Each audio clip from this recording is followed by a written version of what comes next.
사람이 모인 단체는 크고 작든지 상관없이 모든 모임의 단체는 모든 조직원들이 공감할 수 있는 이론과 명분이 있어야 됩니다. 왜 모였는지, 무엇을 해야 할 것인지에 대한 비전도 있어야 됩니다. 동시에 그 공동체를 결집시키기 위해서 실적이 또한 있어야 합니다. 그냥 구호만 외친다고 말만 한다고 되는 것이 아니라 그에 따른 열매와 실적이 있어야 합니다. 어떤 공동체든지 논리적 근거나 명분이 없게 되면 지속성을 유지하기가 힘듭니다. 한때 모일 수 있지만 곧 무너지기도 하는 것입니다. 행위의 열매가 있어야 합니다. 거기에 따르는 결과가 나타나지 않으면 무력하게 주저앉게 되기도 합니다. 당시 고린도 교회는 무성한 이론과 명분이 있었습니다. 쉽게 말하면 말 잘하는 사람들이 모여 있단 말이에요. 똑똑한 사람들이 모여 있습니다. 이들은 말도 잘하고 지식도 풍부해서 누구하고 대화를 하거나 논쟁을 할 때도 이들은 승리하고 이길 수 있는 명분도 있고 지식도 있었습니다. 그런데 이들의 삶에는 아무런 실적이 없는 거예요. 행위의 열매가 없습니다. 아무것도 일어나지 않았습니다. 말은 저렇게 무성한데, 비전도 있는 것 같은데, 성경도 많이 아는 것 같은데, 똑똑하기도 한데 열매가 아무것도 없는 것입니다. 그래서 사도 바울은 그들을 향해 이렇게 말해줬던 것입니다. 본문의 20절을 다 같이 읽도록 하겠습니다. 시작. 하나님의 나라는 말에 있지 아니하고 오직 능력에 있음이라. 아멘. 하나님의 나라는 고린도 교회 성도 여러분, 말에 있는 거 아닙니다. 여러분이 똑똑하고 믿는 거 아닙니다. 지식 자랑하는 거 아닙니다. 능력에 있습니다. 보세요. 능력 앞에 오직 있어요. 오직 하나밖에 없는데 오직 반드시 능력이 있어야 된다, 이런 말입니다. 신약 성경에는 하나님의 나라라고 표현할 때 일반적으로 두 가지를 사용하고 있습니다. 첫째는 종말론적 메시아 왕국을 말합니다. 이것은 그리스도가 재림하심으로 이루어지는 완성된 하나님의 나라를 말합니다. 주님이 언젠가 재림하실 텐데 그때는 이 모든 땅이 하나님의 나라가 될 것입니다. 또 다른 하나가 뭐냐면 미완성된 하나님의 나라가 있습니다. 그것을 우리는 신학적으로 현세적 하나님의 나라라고 말합니다. 이것은 하나님의 능력이 지배하는 곳, 이것을 말해요. 하나님의 능력이 지금도 지배하는 곳이 곳곳에 있다는 것입니다. 하나님이 지배하는 영역을 하나님의 나라라고 말합니다. 더 구체적으로 말하게 되면 불완전하거든요. 불안성을 가지고 있습니다. 그런데 이 지상교회, 즉 미아교회 같은 교회를 하나님의 나라라고 말합니다. 그래서 하나님의 나라는 무성한 말만 늘여놓는 것이 아닙니다. 말 잘하는 사람이 100명, 1000명, 10,000명 있어도 아무 의미가 없습니다. 능력을 행사하는 기간이어야 되고 능력이 나타나야 되며 열매가 나타나야 한다, 이런 말입니다. 하나님의 나라, 우리 미아교회를 다음에 역사와 살아계심과 능력과 변화와 은혜가 나타나야 한다, 이런 말이죠. 능력을 잃은 교회는 하나님의 나라에서의 기능을 상실한 곳이기 때문에 죽은 것과 같습니다. 그래서 이 땅을 보면 죽은 교회들이 많이 있는, 간판이 있는데 죽은 교회가 많습니다. 왜? 능력을 상실해버렸기 때문입니다. 더 이상 그것은 하나님의 나라가 아니라 동호회와 똑같습니다. 동호회 모임을 한 것과 별반 차이가 없다, 이런 말입니다. 그런 교회는 그리스도의 요구를 충족시키지 못합니다. 우리 미아교회는 이상적인 하나님의 나라로 능력을 행하는 교회가 되어야 합니다. 그 능력이란 무엇일까요? 그렇다면 능력이 뭐예요? 능력이란 막 기적이 일어나고 죽은 자가 살아나고 할렐루야, 이거 능력 맞습니다. 이런 것도 능력인데 진정한 능력은 그런 게 아니에요. 워싱턴 대학교의 종교학자 로드니 스타크 교수가 그의 책 기독교의 발흥이라는 책에서 이런 내용을 썼습니다. 1세기에서 3세기까지 로마 제국에 속한 나라들은 매우 부패했습니다. 매우 문란했습니다. 타락한 사회였습니다. 그래서 낙태나 영아 살해가 아무런 죄책감 없이 이루어졌습니다. 특히 여자아이나 장애아가 태어나면 그들은 숲이나 광장에다 그냥 버려버렸어요. 이게 일반적이었습니다. 그러면 거두느냐? 거두지 않습니다. 남이 버린 거 거두지 않습니다. 그가 죽든지 아무 상관하지 않았습니다. 이게 당시에 1세기, 3세기까지 로마 제국의 일반적인 현상이었습니다. 당시 여성의 최저 결혼 연령이 12세였습니다. 그러나 권고 사항일 뿐이었습니다. 많은 여자아이들이 12세가 되기 전에 결혼을 했습니다. 결혼한 후에 쉽게 이혼을 당했습니다. 남편이 질병이나 전쟁에 나가 죽게 되는 경우에도 홀로 남은 여성들은 생계를 유지해야 되니까 어쩔 수 없이 재혼을 또 하게 되었습니다. 그 나이가 10살밖에 안 됐어요. 10살, 12살 그 정도 나이였습니다. 근데 2년 내에 재혼하지 않으면 벌금을 물리거나 갖고 있는 재산을 박탈하는 게 로마법이었어요. 법이 아닌데 일반적으로 이렇게 행했습니다. 그런데 초대기의 그리스도인은 세상과 달랐습니다. 당시 그리스도인들은 낙태와 영아살이를 금지했습니다. 하지 말라고 교회 안에서 권고했고 하지 말라고 목회자들이 강론했습니다. 오히려 버려진 아이들을 내려와서 믿음으로 키웠습니다. 결국 그리스도인의 가정이 고아원이 되어지고 보육원이 되었던 것입니다. 사춘기에 이르지 않는 여성들에게 결혼을 강요하지 않았습니다. 이혼이나 사별을 한 여성들에게 재혼을 강요하지도 않았습니다. 사별한 남편이 남긴 유산을, 부유한 재산을 여성이 상속할 수 있도록 길을 터줬습니다. 그러지 못한 여성들은 교회가 생계를 지원하고 그들을 보살펴 주었습니다. AD 165년에 로마 제국 전역에 치명적인 전염병이 확 돌았습니다. 그 전염병이 15년간 지속됐습니다. 그러니 로마 제국 시민의 3분의 1이 죽어버렸어요. 전염병으로 싹 세 가정에 하나가 죽어버렸습니다. 셋 중에 한 사람이 다 죽어버렸어요. 그때 사람들은 자신이 감염되지 않으려고 감염된 가족들마저 버렸습니다. 엄마든 아빠든 자녀 상을 다 버려버렸어요. 왜? 자신은 살아야 되기 때문입니다. 비슷한 규모의 전염병이 86년 뒤인 AD 251년에 다시 로마 제국을 휩쓸었습니다. 여전히 시체가 계속 나뒹굴렀습니다. 그때도 그리스도인들은 세상과 다른 모습을 보였습니다. 간염병에 걸린 환자들을 보살펴주고 구호하는데 그리스도인과 교회가 앞장섰습니다. 버려진 환자들을 관하거나 자신이 감염돼 사망하는 장로들, 집사들, 성도들이 많이 생기기 시작했어요. 세상 사람들은 그러한 그리스도인의 모습을 보고 깜짝 놀랐습니다.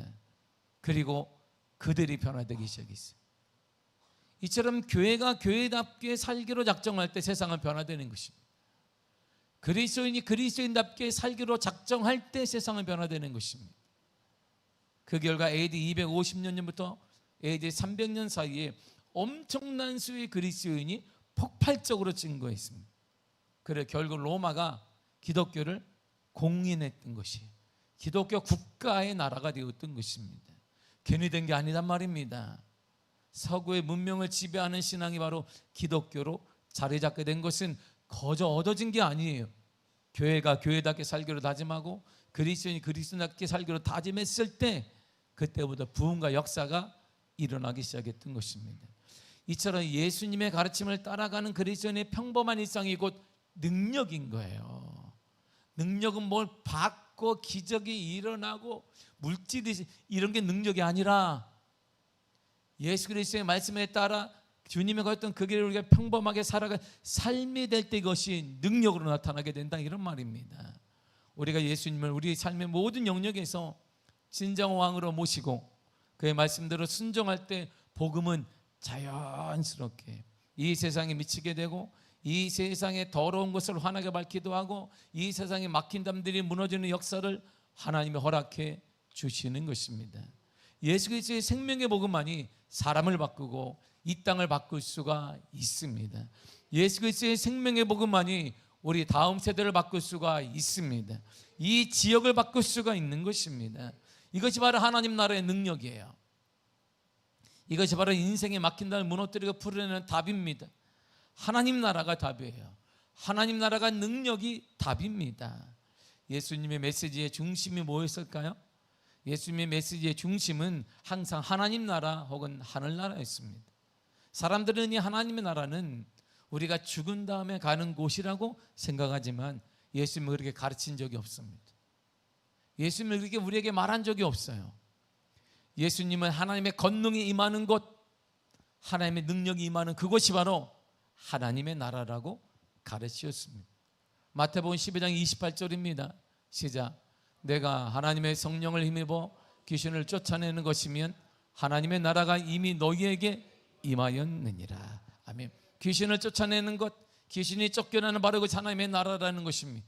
우리를 분열시키고 우리를 좌절하게 만들고 우리를 혼돈하게 만들고 우리를 미워하게 만들고 우리를 실패하게 만들고 우리를 인생이 끝났다라게 만드는 모든 어둠의 영들이 바로 귀신인데, 그 귀신을 쫓아내는 바로 그것이 하나님의 나라라는 것이, 하나님의 나라가 있는 그곳에 바로 능력이 나타난다, 이런 말입니다. 누구를 힘입어? 성령을 힘입어 말이에요. 예수 그리스도의 영인 성령을 힘입어 귀신을 쫓아내야 된다, 이런 말입니다. 거짓과 실패와 좌절과 속임과 분열과 영적 단지를 조장하는 귀신을 쫓아낼 때 바로 그것이 하나님의 나라가 되는 것입니다. 그래서 우리가 찬송할 때도 평화 평화로다 하늘 위에서 내려오네. 평화는 저기가 아니라 여기에 임하는 거예요. 여기에. 할렐루야. 여러분의 가정에 평화가 임하게 되는 것이고, 여러분의 삶에 평화가 임하는 것이고, 우리 기업에 평화가 임하는 것이고, 우리 교회에 평화가 임하는 것입니다. 하늘의 평화가 이 땅에 오는 거, 바로 그것이 주님이 말씀하신 하나님의 나라이고, 그 하나님의 나라가 임할 때 능력이 나타나고 회복이 나타나고 치유가 나타나고 기적이 일어나게 된다, 이런 말입니다. 그러므로 결국 내 마음이 원해서 하나님의 나라가 임한 거예요. 왜냐하면 나는 하나님 외에, 우리 주 예수 그리스도 외에 그 어떤 것도 흔들리지 않기 때문입니다. 우리 가정이 하나님의 나라예요. 우리 일터가 하나님의 나라인 것입니다. 미아교회가 하나님의 나라인 것입니다. 근데 딱 보니까 하나님의 나라, 저 사람도 있네 도대체. 옆 사람 딱 보면 하나님의 아멘, 옆 사람을 딱 보는 순간 하나님의 나라에 저런 사람도 있네. 그렇게 말하기 여러분들을 보면 답이 나와요. 나도 있거나 보면 하나님의 나라로세. 왜냐하면 주님께서 우리에게 이렇게 말씀하셨어요. 본문의 19절과 20절을 읽도록 하겠습니다. 시작. 주께서 허락하시면 내가 너희에게 속히 나아가서 교만한 자들의 말이 아니라 오직 그 능력을 알아보겠으니 하나님의 나라는 말에 있지 아니하고 오직 능력에 있음이라. 아멘. 말에 있는 거 아니에요. 많이 배우는 거 아닙니다. 지식에 있는 것도 아닙니다. 하나님의 나라는 거기에 있는 것이 아닙니다. 하나님의 나라는 오직 능력에 있어요. 능력이 있는 교회, 영혼을 살리는 교회, 회복되는 교회, 용서하는 사람, 기적을 주는 사람, 나누는 사람, 세워주는 사람, 바로 그것이 하나님의 나라라, 이런 말입니다. 결국 하나님의 나라, 하나님께 다스리는 곳, 바로 그것이 하나님의 나라예요. 우리 교회를 하나님의 다스리고 있다면 우리 교회가 하나님의 나라이고, 여러분의 가정을 여러분이 아니라 하나님의 말씀이 다스리고 있단 말이고, 그것이 하나님의 나라가 되는 것입니다. 그러므로 우리가 해야 될 첫 번째 일은 하나님을 우리 주인으로 인정하는 것입니다. 이것이 하나님의 능력을 경험하는 축복의 통로가 되는 것입니다. 창세기 1장 1절을 읽겠습니다. 시작. 태초에 하나님이 천지를 창조하시니라. 아멘. 세상의 모든 것은 하나님의 피조물입니다. 하나님 만드신 작품입니다. 하나님 외에 다른 창조주는 없습니다. 세상은 하나님 외에 하나님의 영광을 위해 창조되었고 하나님에 의해서 창조되었습니다. 인간도 마찬가지입니다. 하나님께 사람을 만들었을 때는 분명한 목적이 있습니다. 목적 없이 만들지 않습니다. 이 마이크도 목적이 있어서 개발된 것입니다. 이것 하나, 이게 이름이 뭔지 아십니까? 이게 뭐예요? 이게 이름이 뭐예요? 모르지. 나도 몰라요. 뭐 마이크 굴러다니지 않게 하는 거 뭐 이런 건가? 이름은 모르지만 왜 만들었겠어요? 마이크 여기다 딱 대라고, 흔들리지 않고 도망가지 말라고 만든 거예요. 다 목적이 있단 말입니다. 여러분의 집에 가자면 이게 필요하겠어요? 이게 뭐 필요해요? 여기다 뭐 반찬통 놓을 것도 아니고 숟가락 놓을 것도 아니지만 여기에 필요한 거, 여기에. 하나님도 이 땅에 우리를 만드신 이유는 목적이 분명히 있기 때문이다, 이런 말입니다. 무슨 목적인데요? 이사야 43장 21절에 이렇게 말합니다. 시작. 이 백성은 내가 나를 위하여 지었나니 나를 찬송하게 하려 함이라. 아멘. 하나님이 나를 지었어요. 이유가 뭐냐면 찬송해라, 나를 찬양하라, 이런 말입니다. 그러므로 이 땅에 살면서 하나님의 능력을 경험하려면 하나님의 목적대로 살아야 합니다. 하나님을 위해 사는 것입니다. 하나님께 영광이 되는 삶을 사는 것입니다. 어떤 상황에서도 하나님을 찬양하며 살아가는 것입니다. 성경은 다시 이렇게 말해주고 있습니다. 로마서 11장 36절입니다. 시작. 만물이 주에게서 나오고 주로 말미암고 주에게로 돌아감이라. 그에게 영광이 세세에 있을지어다. 아멘. 아멘. 만물이 하나님께로 모든 것은 하나님께로 나왔습니다. 만물이 하나님의 보살핌으로 유지되고 있습니다. 여러분의 그것, 여러분의 그 기도 제목, 여러분의 그 문제도 하나님의 영역 안에 있다, 이런 말입니다. 여러분의 그 기업이든 사업이든 자녀이든 그 어떤 것이든 모든 것은 다 하나님의 영역 안에, 하나님의 손 안에 있다, 이런 말입니다. 그러니까 문제가 생긴 때마다 도망 다닐 것이 아니라 하나님을 만나고 하나님을 찾고 하나님의 역사를 기대하면 그 문제의 길이 열린다, 이런 말이에요. 근데 그 문제 생길 때마다 하나님 만나는 것이 아니라 이 자리에 없어요. 하나님의 자리에 없고 자신의 생각에 따라 뭐 힘들다는 돈 침체했다, 맞습니다. 그거 맞지요. 힘들지. 문제가 있는데 힘들지 않은 사람이 어디 있겠습니까? 다 힘듭니다. 바로 그때가 하나님을 만나서 기적을 경험하며 은혜를 경험하며 문제를 역사하며 문제를 치유되 받는 바로 그 기회가 왔음에도 불구하고 바로 그때 우리가 영적인 눈이 없기 때문에 좌절과 낙담과 이런 모든 가운데 살게 되는 것이. 그래서 주님이 마귀를 이기는 것, 그것이 바로 하나님의 나라라고 했던 것입니다.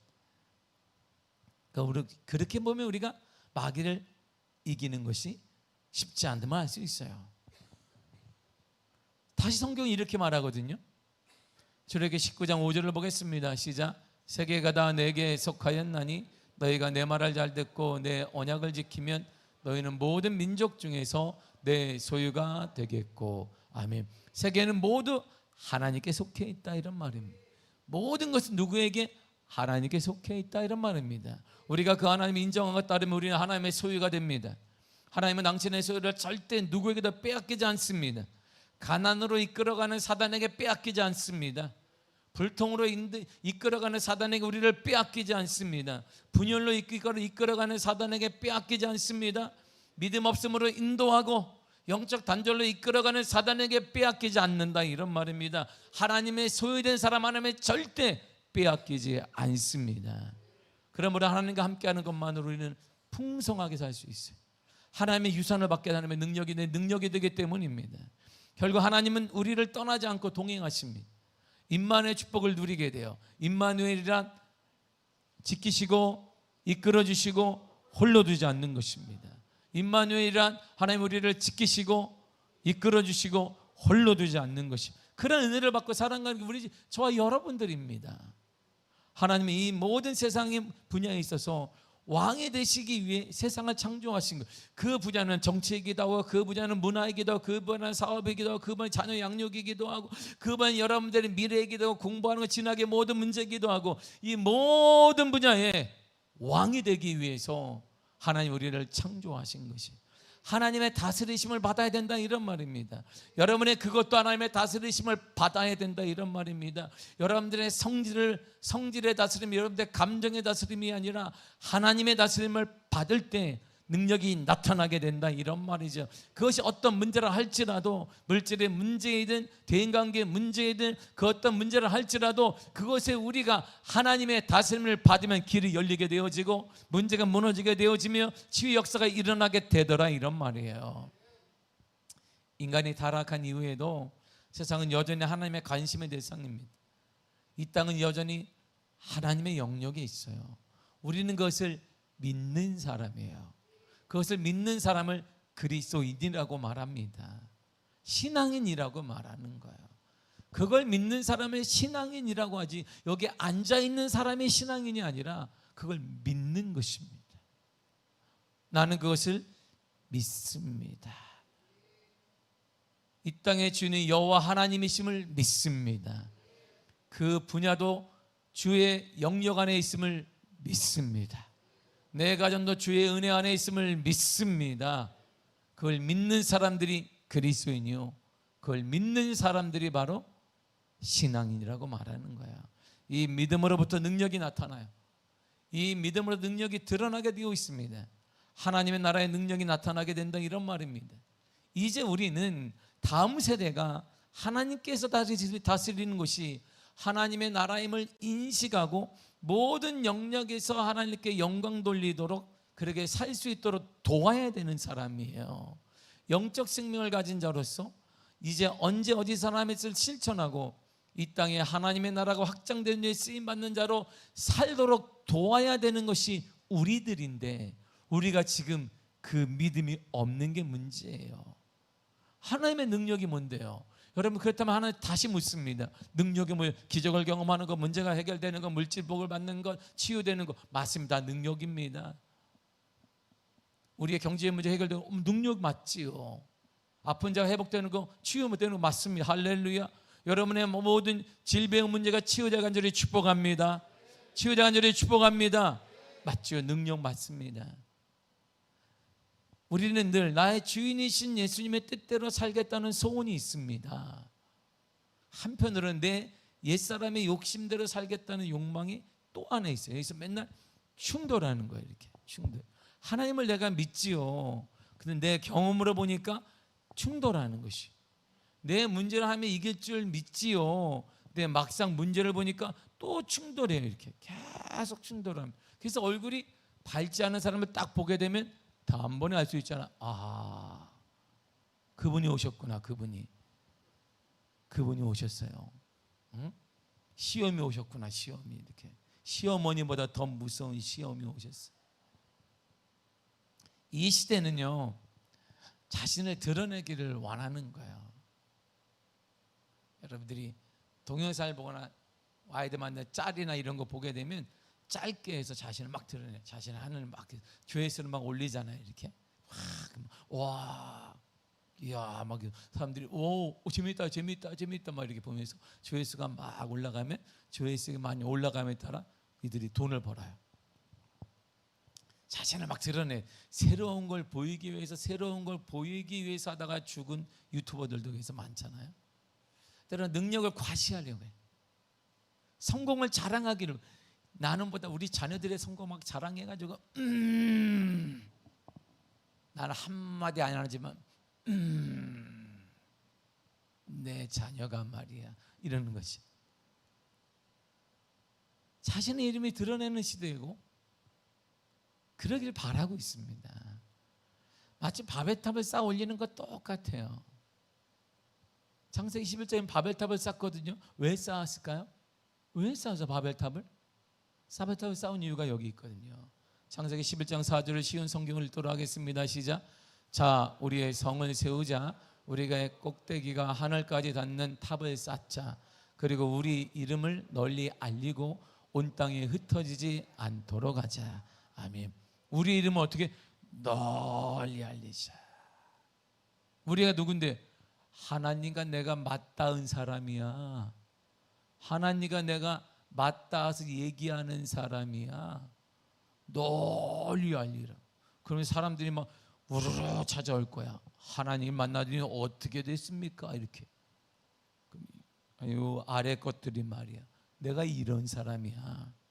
자신의 이름을 널리 알리고 드러내는 게 바벨탑 사건입니다. 하나님의 이름보다 더 크게 자신의 이름을 드러내는 것입니다. 내가 성공한 사람이야. 내가 돈 많은 사람이야. 내가 좀 많이 배운 사람이야. 갑을 관계에서 내가 항상 갑에 있는 사람이야. 내가 건물주야. 요즘 아이들이 좋아하는 등등 자신의 존재감을 드러내기를 위해서 온갖 노력을 다하고 있습니다. 우리도 크게 다르지 않습니다. 물론 입으로 우리는 뭐라고 해요? 하나님의 영광을 위한 것입니다. 하나님의 영광을 드러내고자 합니다. 그렇지만 형식적일 뿐이지 내면적으로나 결론적으로 우리는 자신의 존재감을 드러내기를 원합니다. 그래서 자신을 알아주지 않거나 무시한다고 스스로 생각이 들면 공동체를 빠지거나 깨거나 아니면 시험거리를 만드는 장본인이 되는 거예요.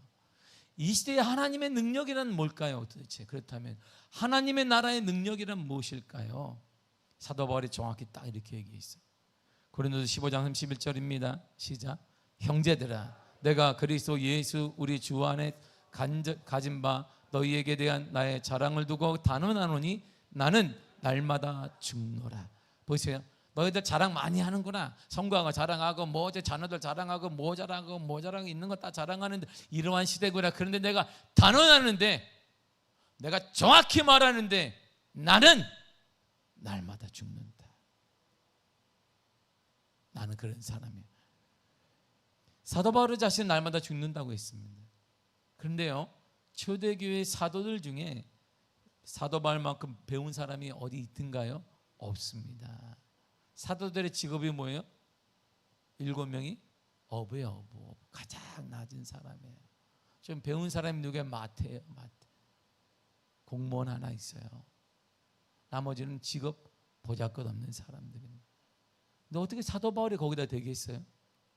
사도 바울이 그냥 사도들이 아니어도 일반 사람들 중에도 바울만큼 학식을 겸비한 사람은 흔히 찾기 힘듭니다.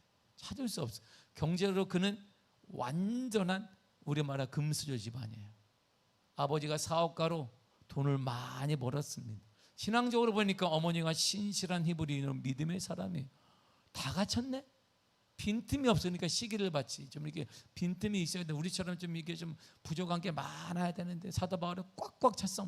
돈도 많고 영적으로도 충만하고 배우기도 많이 배우고. 그래서 사도 바울이 싫어하기도 하는 사람 꽤 돼요. 왜? 다 가졌어. 모든 걸 다 줬어요. 이처럼 사도 바울처럼 영적 육적으로 모든 것을 갖춘 사람은 오늘날에도 찾기 쉽지 않습니다. 그런 사람이 바로 사도 바울이에요. 근데 그가 뭐라고 하냐면, 당신들이 많이 자랑하는 시대에 맞지요. 근데 저는요, 날마다 죽습니다. 나는 죽은 사람입니다. 그래서 죽은 사람. 그런 날마다 죽는다 그랬습니다. 성공과 가진 것을 자랑할 수 있지만 하나님의 이름만 찬양하고 하나님께 영광 돌린다는 뜻입니다. 충분히 힘없는 사람, 다른 사람들을 무시하고 업신여길 수 있는 위치에 있지만 그는 그런 사람들을 높이고 세워주면서 자신을 낮추는 사람이었습니다. 많은 배움을 가졌습니다. 못 배우고 지식적으로 한계를 가진 사람들을 그러나 그는 돕고 위로하고 그들의 말을 들어주는 신실한 사람이었습니다. 모든 성공을 하나님과 주위 사람들의 공로로 돌린 사람이, 자신의 성공을 하나님을 위해, 자신의 성공을 이웃 사람들을 위해, 자신의 성공을 나보다 못 가진 사람들을 쓴 사람의 사도 바울이에요. 이것이 능력이란 말이에요. 이것이 능력.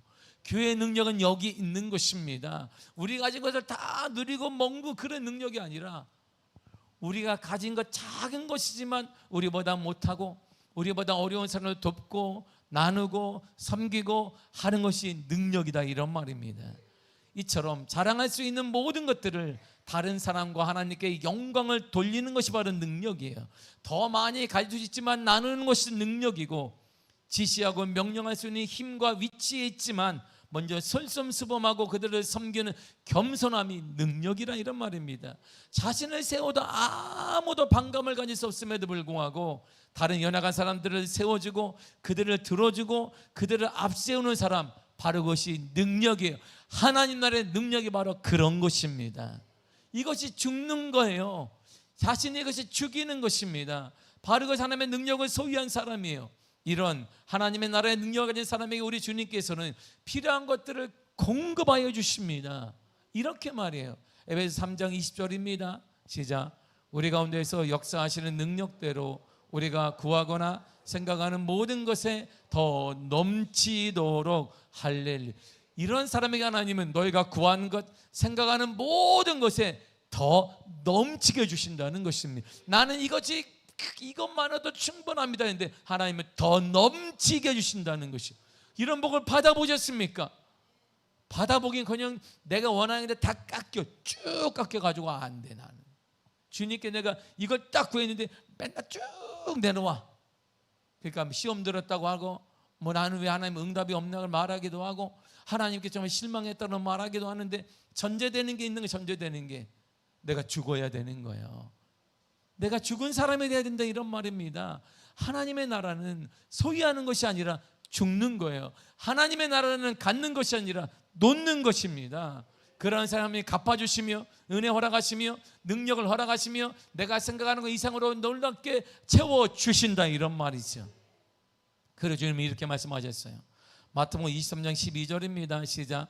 누구든지 자기를 높이는 자는 낮아지고 누구든지 자기를 낮추는 자는 높아지리라. 아멘.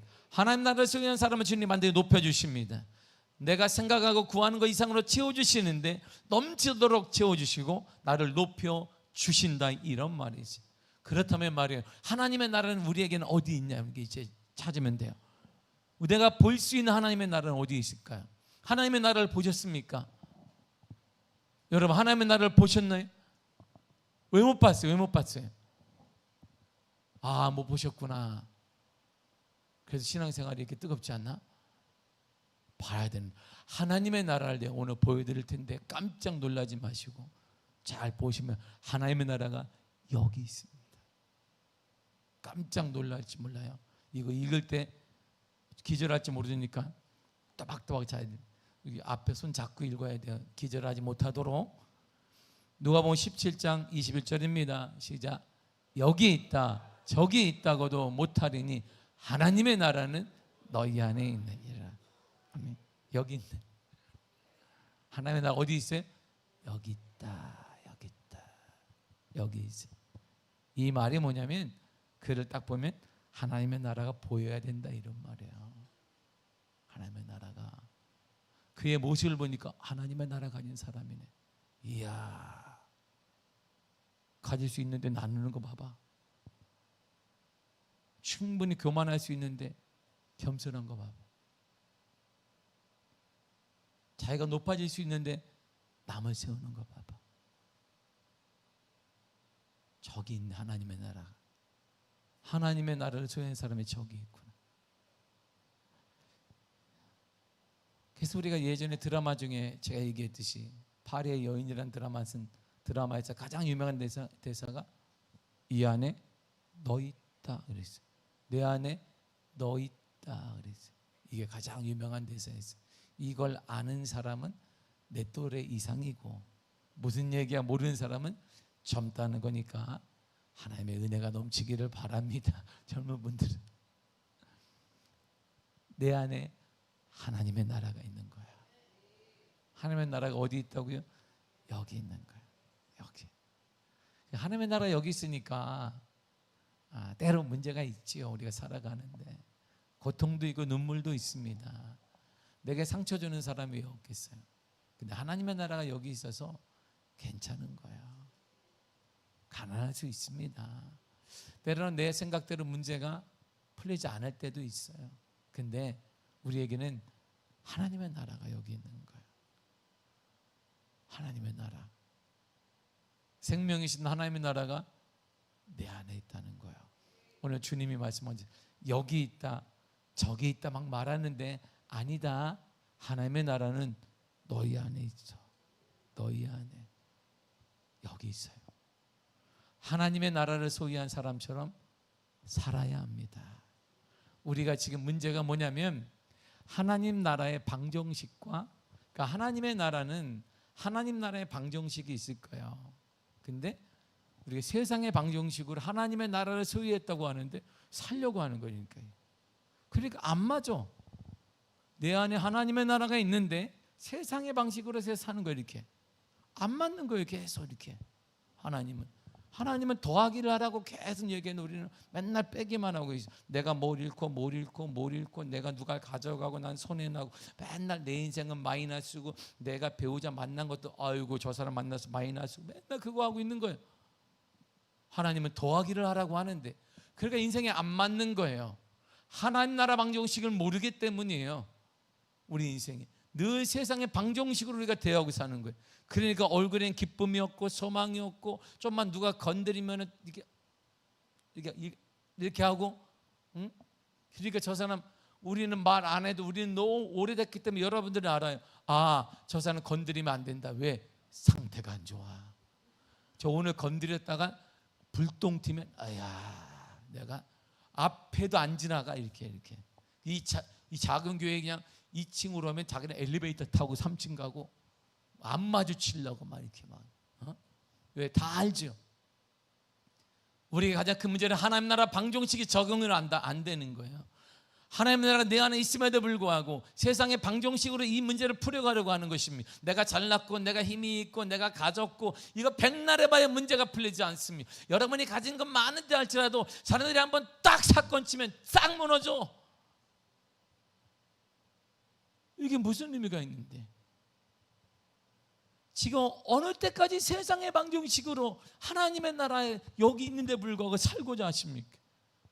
교만하고 자랑하고 감정에 휩싸이고 꽉 쥐고 있고, 그러니 하나님의 돕지도 못하고 여러분의 손이 꽉 쥐고 있는데 어떻게 여러분의 손 하나님이 채워주시냔 말이에요. 놔야 되는데 우리는 놓지를 못해요. 하나님에 대한 절대성을 인정하지 못하기 때문인 것이에요. 그래서 사도 바울은 얘기한 거, 죽은 자는요 다 놔요. 손을 다 놔. 살아야 되면 꽉 쥐는 거예요.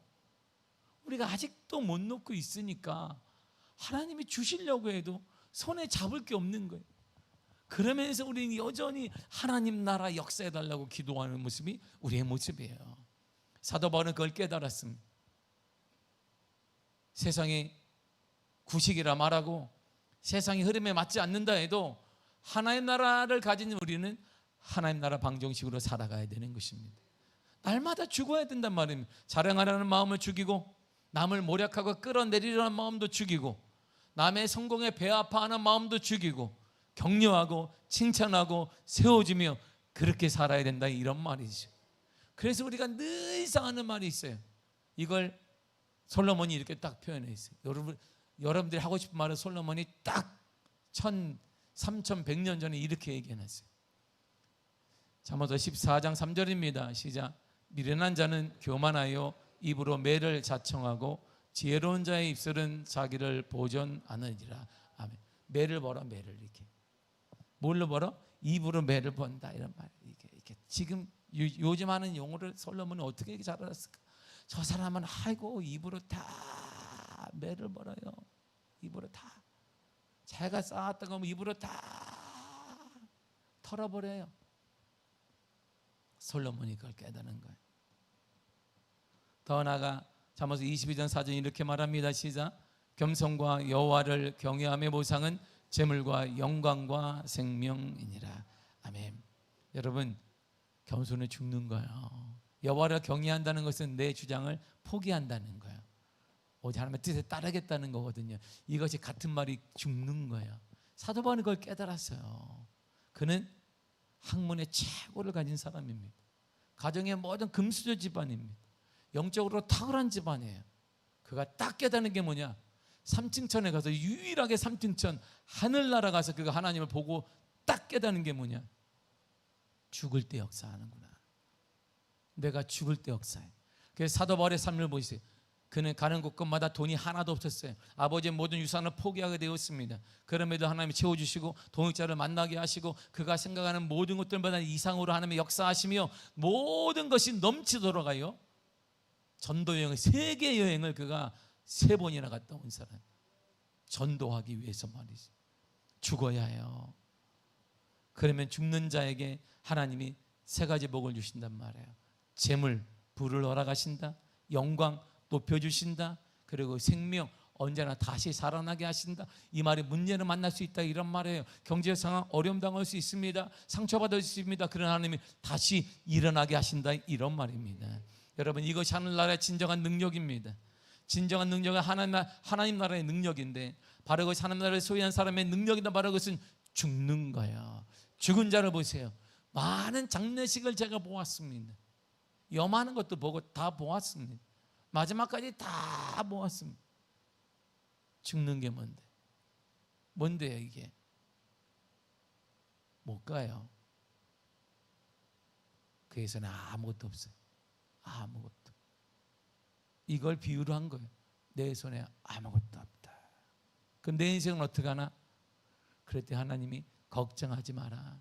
필요한 부는 내가 채워주고 너의 이름도 내가 너를 높여주고 그리고 네가 문제가 생겨 다시 일어나게 하는 힘도 내가 공급하여 준다, 이런 말. 우린 그걸 믿는 사람들이 할렐루야. 우리 그걸 그리스도인이에요. 우리는 이론가가 아닙니다. 우리는 성경을 배우려고 하는 사람들이 아니라 성경을 체험하는 사람들이고 하나님을 체험하는 사람들이에요. 사랑하는 성도 여러분, 신앙은 장난이 아닙니다. 신앙은 이론도 아닙니다. 신앙은 여러분들이 이론가로 만드는 학교도 아닙니다. 교회는 학교가 아닙니다. 여러분들 이론을 전수하는 선생의 제도 아닙니다. 저는 이 신앙 때문에 생명을 건 사람이고 이 신앙이 너무나 가치가 있어서 내 모든 인생을 거기에 다 넣었지만 후회가 없는 사람이에요. 하나님을 만나봤기 때문이고 하나님을 경험해봤기 때문이고 하나님 안에 부가 있으며 하나님 안에 영광이 있으며 하나님 안에 생명이 있음을 확신하기 때문에 제가 이렇게 단언코 얘기하는 것입니다.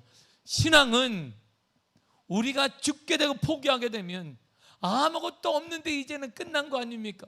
그때 인생이 다시 시작되는 거예요. 하나님의 지배하는 인생으로 하나님의 영역 안에 거하는 인생이 되어서 하나님이 우리를 책임져 주시는데 필요한 것들 공급하여 주시며 우리 이름도 높여주시고 다시 일어나게 하는 힘도 하나님 허락하여 주시는 것입니다. 이 힘을 우리 자녀에게 줘야 되지 않겠습니까? 우리 다음 세대에 이 힘이 필요하지 않겠습니까? 언제까지 우리 다음 세대를 케어할 수 있겠습니까? 우리가 간 후에도 하나님이 그들의 실패와 좌절 가운데 엎어지지 않도록 일으켜 세우시고 또 일으켜 내시고 또 회복시키는 은혜를 그들이 받게 하기 위해서 하나님의 능력을 내가 경험하고 그 하나님의 능력을 전수하는 믿음의 은혜가 있기를 간절히 축복합니다. 우리 안에 하나님의 나라가 있어요. 이 안에 하나님 나라, 여기 있다 저기 있다 해도 하나님의 나라는 너희 안에 있느니라. 우리 안에 계신 하나님의 능력, 나라의 능력이 회복되기를 간절히 축복합니다. 죽으십시오. 그때 하나님의 역사가 새롭게 시작되어지고 희년의 축복이 반드시 일어나게 될 줄 믿습니다. 기도하겠습니다.